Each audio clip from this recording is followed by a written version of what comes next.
నమస్కారం టీవీ7 న్యూస్ కి స్వాగతం. ముందుగా ముఖ్యాంశాలు.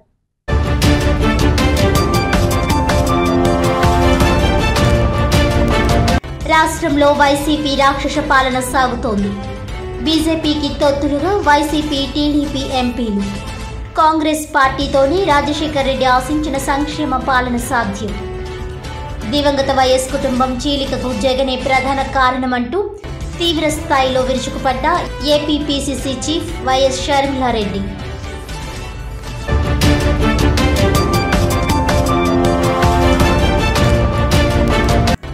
ఓటు హక్కును వినియోగించుకోవడం ప్రతి ఒక్కరి బాధ్యత. 14వ జాతీయ ఓటర్ల దినోత్సవాన్ని పురస్కరించుకుని కలెక్టరేట్ సిబ్బందితో ప్రతిజ్ఞ చేయించిన కాకినాడ జిల్లా జాయింట్ కలెక్టర్ ఎస్ ఇలాఖ్యా.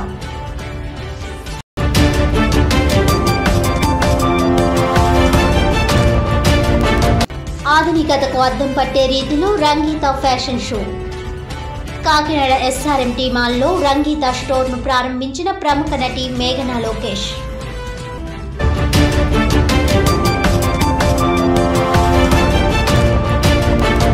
ఇక వివరాల్లోకి వెళ్తే, వైఎస్ఆర్ ఆరోగ్యశ్రీ పథకం క్రింద ప్రభుత్వం 25 లక్షల రూపాయల వరకు ఉచిత వైద్యం అందిస్తోందని, దురదృష్టవశాత్తు కుటుంబంలో ఎవరికైనా జబ్బు చేసినా, ప్రమాదం సంభవించినా ఈ పథకం క్రింద ఉచితంగా చికిత్సలు పొందవచ్చునని వైఎస్ఆర్ సేవాదళ రాష్ట్ర ప్రధాన కార్యదర్శి, కాకినాడ జిల్లా జేసీఎస్ కోఆర్డినేటర్ వమ్మి రఘురావు అన్నారు.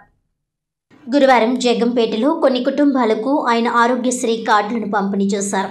ప్రభుత్వం ఈ పథకం క్రింద వైద్య ఖర్చుల పరిమితిని 25 లక్షలకు పెంచిందని, రాష్ట్రం 1.48 కోట్ల స్మార్ట్ కార్డులను వైద్య శాఖ ముద్రించిందని, గ్రామ వార్డు సచివాలయాల వారీగా కార్డుల పంపిణీ చేస్తున్నామని అన్నారు. కాగా ఇప్పటి వరకు 1,04,326 కార్డుల పంపిణీ పూర్తయిందని అన్నారు.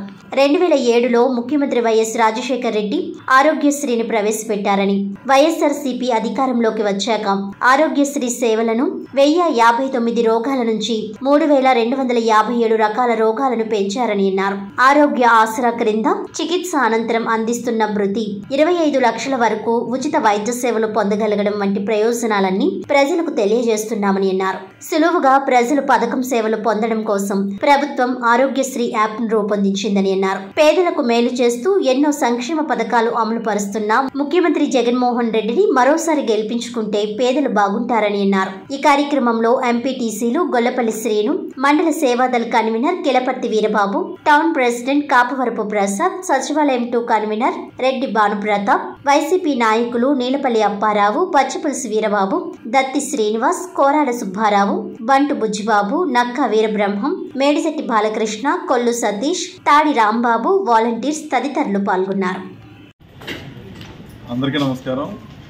ఈరోజు జగ్గంపేట పట్టణంలో వైఎస్ఆర్ ఆరోగ్యశ్రీకి సంబంధించినటువంటి నూతన కార్డులని పంపిణీ కార్యక్రమం చేపట్టడం జరిగింది.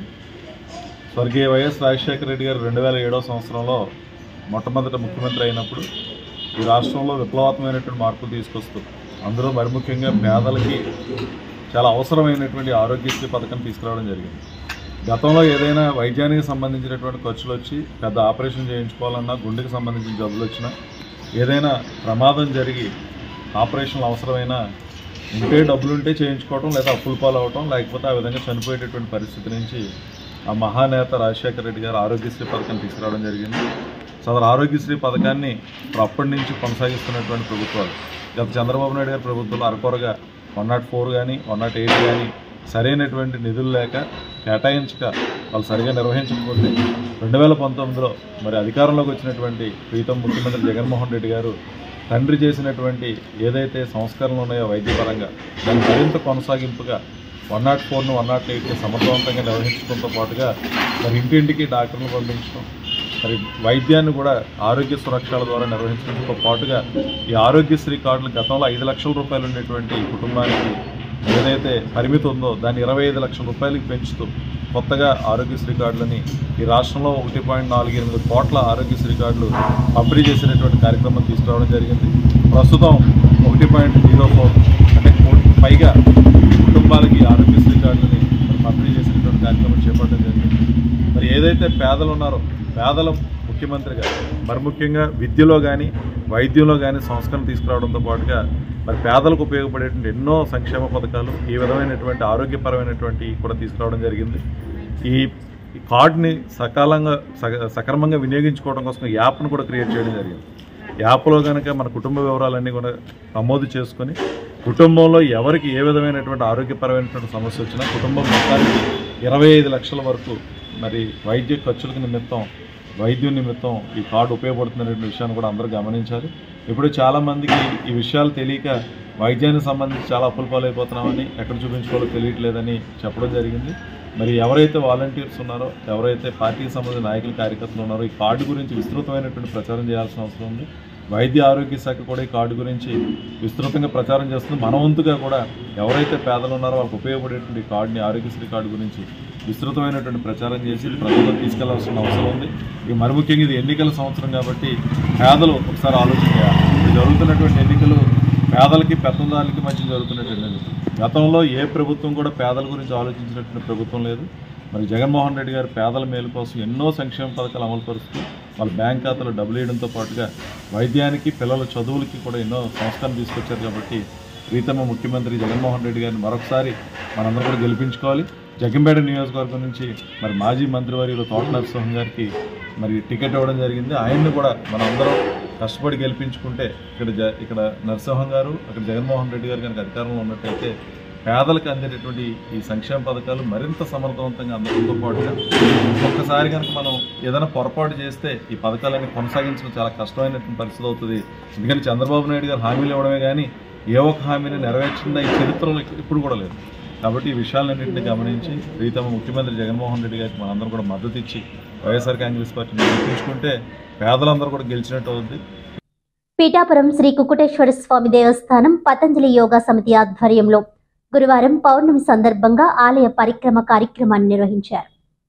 ఈ సందర్భంగా ఆలయ చైర్మన్ ఆగంటి ప్రభాకర్ మాట్లాడుతూ గత నెల నుండి ప్రతి పౌర్ణమికి శ్రీ రాజరాజేశ్వరి సమేత కుకుటేశ్వర స్వామి వారి ఆలయ పరిక్రమ కార్యక్రమాన్ని ప్రారంభించడం జరిగిందని, రెండో పౌర్ణమిగా ఈ కార్యక్రమం కొనసాగుతుందని, ప్రతి పౌర్ణమికి కూడా స్వామివారికి ఈ సేవను అందజేయాలని కోరుకుంటున్నామని, భక్తులందరూ కూడా ఈ కార్యక్రమంలో పాల్గొని స్వామివారి ఆశీస్సులు పొందాలని కోరుకున్నారు. పతంజలి యోగా సమితి శ్రీనివాస్ మాట్లాడుతూ దేవస్థానం వారి ఆధ్వర్యంలో ఈ యొక్క కార్యక్రమాన్ని నిర్వహిస్తున్నామని, భక్తులందరూ సహకరిస్తున్నందుకు ధన్యవాదాలు తెలియజేస్తూ దేవస్థానం చైర్మన్ ఆగంటి ప్రభాకర్, కార్యనిర్వహణాధికారి శ్రీనివాస్ మరియు ఆలయ సిబ్బందికి ప్రత్యేక ధన్యవాదాలు తెలియజేశారు.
ఈరోజు శ్రీ రాజరాజేశ్వరి సమేత ఉమా కుకుటేశ్వర స్వామి దేవస్థానం వారు మరియు పతాంజలి యోగా సమితి వారు ఉమ్మడిగా ఈరోజు క్షేత్ర ప్రదక్షిణ అనే ఈ కార్యక్రమాన్ని, ఇది రెండో నెల అనేది ఈ కార్యక్రమంలో ఈ పతాంజలి యోగా సమితి వారి సభ్యులు, అలాగే ఈ కుకుటేశ్వర స్వామి దేవస్థానం భక్తులు పాల్గొని ఈ క్షేత్ర ప్రదక్షిణ చాలా దిగ్విజయంగా పూర్తి చేయడం జరిగింది. అలాగే ఈ ప్రతి నెల కూడా పౌర్ణమికి రేపు ఫిబ్రవరి 24న పౌర్ణమి, ఆ రోజు కూడా ఉదయం 6 గంటలకల్లా భక్తులందరూ కూడా ఈ దేవస్థానం చేరుకొని ఇక్కడి నుంచి సామూహికంగా స్వామివారి పల్లకి ఊరేగించుకుంటూ క్షేత్ర ప్రదక్షిణ చేద్దాం. అంతేకాకుండా ఈ నెల జనవరి 22వ తారీఖున అయోధ్యలో బాలరాముని ప్రాణప్రతిష్ఠ కూడా జరిగింది. అలాగే ఈరోజు ఈ నెలంతా కూడా అద్భుతమైన నెల. మంచి మంచి కార్యక్రమాలు జరుగుతున్నాయి. కావున 50 మంది భక్తులు కూడా వచ్చే నెల ఈ కార్యక్రమంలో పాల్గొనవలసిందిగా కోరుతున్నాం. ఓం. మేము పతంజలి యోగ సమితి, నా పేరు శ్రీనివాస్ అండి. ప్రతిరోజు ఉదయం 5:30 మన పిఠాపురంలో గోపాల్ బాబా ఆశ్రమంలో ఉచిత యోగ శిక్షణ తరగతులు నిర్వహిస్తున్నాం. అందులో భాగంగా మా టీం అందరూ కూడా ఒక నిర్ణయానికి వచ్చాము. కుకుటేశ్వర స్వామి వారి దేవస్థాన పరిక్రమ పెడితే ఎలా ఉంటుంది అనేటటువంటి ఒక ఆలోచనతోటి ఈ మహత్తర కార్యక్రమం గత నెల నుంచి ప్రారంభించడం జరిగిందండి. మేము అనుకున్నదే తడుగా మాకు మన చైర్మన్ గారు, ఈవో గారు కూడా, దేవస్థానం వారు అందరూ కూడా మాకు చాలా సహాయ సహకారాలు అందించి మాకు తోడుగా ఉండి నడిపిస్తూ ఉన్నారు. కాబట్టి మా పతంజలి యోగ సమితి తరపున వారికి కృతజ్ఞతలు తెలియజేసుకుంటూ ఉన్నాము. అదేవిధంగా ప్రతి నెల కూడా ఈ కార్యక్రమం చేద్దామని, పౌర్ణమికి చేద్దామని చెప్పేసి సంకల్పించుకున్నాము. ఈ కార్యక్రమం దిగ్విజయంగా జరగాలని ఆ భగవంతుని కోరుకుంటూ ఉన్నాము. ప్రతి నెల కూడా మాకు ఈ రకంగా సహకరించాలని మా చైర్మన్ గారిని, ఈవో గారిని, దేవస్థానం వారందరినీ కూడా మేము కోరుకుంటూ ఉన్నాము. ప్రతి నెల వచ్చే నెల 24వ తారీఖు వచ్చిందండి, ఫిబ్రవరి. ఆ రోజు కూడా ఈ భక్తులందరూ కూడా విచ్చేసి ఈ కార్యక్రమంలో ఇంకా అధికంగా పాల్గొని స్వామివారి కృపకు పాత్రలు కావాల్సిందిగా కోరి ప్రార్థిస్తున్నాము. ఓం నమో. పిఠాపురం శ్రీ దత్తాత్రేయ స్వామివారి ఆలయంలో పూణే నుంచి వచ్చిన భక్తుల చేత సామూహిక శ్రీపాద శ్రీ వల్లభ శ్రీ స్వామి సమర్థ చరిత్ర పారాయణం జరుగుతుందని ఎగ్జిక్యూటివ్ ట్రస్ట్ సత్యనారాయణ రెడ్డి తెలిపారు. ఈ సందర్భంగా ఆయన మాట్లాడుతూ ఆధ్యాత్మికంగా పిఠాపురానికి ఎంతో ఉన్నతమైన స్థానం ఉందని, దత్త పంచకములో ఒకటైన శ్రీపాద శ్రీ వల్లభ స్వామి వారి జన్మస్థలం కావడం వల్ల మహారాష్ట్ర నుండే కాకుండా వివిధ రాష్ట్రాల నుండి అధిక సంఖ్యలో భక్తులు వచ్చి శ్రీ దత్తాత్రేయ స్వామి వారిని దర్శించుకోవడం జరుగుతుందని, 2002 సంవత్సరంలో మైసూరు స్వామి శ్రీ గణపతి సచ్చిదానంద స్వామి వారు కుంభాభిషేకం చేసి ఈ ఆలయాన్ని ప్రారంభించడం జరిగిందని, వారి ఆధ్వర్యంలో వేద పాఠశాలలు నిర్వహించడమే కాకుండా భక్తుల సౌకర్యార్థం పుష్కరిణి కూడా ఏర్పాటు చేయడం జరుగుతుందని అన్నారు. विनविधी पाया पडून करा संकटापासून रक्षण अनपेक्षित भयप्रद पाहून गडबडते क्षण मात्र ते दूर परदेशात आपण वरी दुर्बळ ब्राह्मण परिधैर्य कोटून श्रीपाद स्मरून करणे काही करून विचार नाहीसा उमटे मुखातून बोल दृढ संधीचे पके जडे व्यसन गोपातके हरी व्यापिचारिक वासी नटराजा यात्रा शंकर भटजीची पुरोपुरास मार्गी माती विशिष्ट श्री जगेशी मोकळे करे बडबडीस भेस सुरे जवळ त्याच्या संत सुखे सावरणी होती ती सांगे आपल्या हाती घेती पिकावली तुम्ही शेती रक्षे व जागे जगले उच्च ब्राह्मण कुळात झाला व्यापार वयात पती मजाती छळत दुर्भाग्य किती सांगू मने भावकी सेवा तरी भक्तीची तो आरोप करी नायके स्वमाता पित्याच्या वरी मोदचे छळी अत्यंत महाराष्ट्र से यहाँ पे श्री गुरुदेव दत्त ट्रस्ट परिवार से ऑनलाइन से श्रीपाद चरित्र 1 दिवसीय पारायण हमने आयोजित किया हुआ है। और यहाँ पे महाराष्ट्र से लगभग 1500 से ऊपर लोग यहाँ पे 1 दिवसीय श्रीपाद चरित्र पारायण कर रहे हैं, प्रभु का आशीर्वाद संपादन कर रहे हैं। और इस आयोजन में పిఠాపురం ఆధ్యాత్మికంగా బాగా ప్రాముఖ్యత చెందినటువంటి ప్రదేశం ఇది. దత్తాత్రేయుడు మొదటి అవతారమైనటువంటి శ్రీపాద వల్లభులు పుట్టిన ప్రదేశం. మన మైసూరు దత్తపీఠాధిపతులు గణపతి సచ్చిదానంద స్వామీజీ వారు 2002లో ఈ టెంపుల్ని కుంభాభిషేకం చేసి మంచి ప్రాచుర్యంలోకి తీసుకొచ్చారు. తదనంతరం ఆయనతో పాటుగా దత్త విజయానంద తీర్థ స్వామీజీ వారి ఆశీస్సులు కూడా ఈ క్షేత్రం మీద అపారంగా ఉంది. వారి ఆధ్వర్యంలో వేద పాఠశాల, అన్నపూర్ణ మందిరం ఆల్రెడీ రన్ అవుతున్నాయి బాగా. ఇప్పుడు మనకి ఈ పుష్కరిణి ఇవి కూడా కన్స్ట్రక్షన్ జరుగుతూ ఉన్నది. సో ఇందులో మనం ఆధ్యాత్మికంగా చూసినప్పుడు మహారాష్ట్ర నుంచి భక్తులు ఎక్కువగా వస్తూ ఉంటారు. ఇప్పుడు ఈ రోజున పూణే నుంచి వచ్చినటువంటి భక్తులు వారంతా కూడా ఈ దత్త సాంప్రదాయంలో సమర్థ స్వామి, శ్రీపాదవల్లభుడు ఇట్లా మన దత్తావతారాలకు సంబంధించినటువంటి పారాయణాలు ఇవాళ సామూహికంగా పెట్టుకున్నారు. వారంతా కూడా మాకు కూడా చాలా సంతోషంగా ఉంది.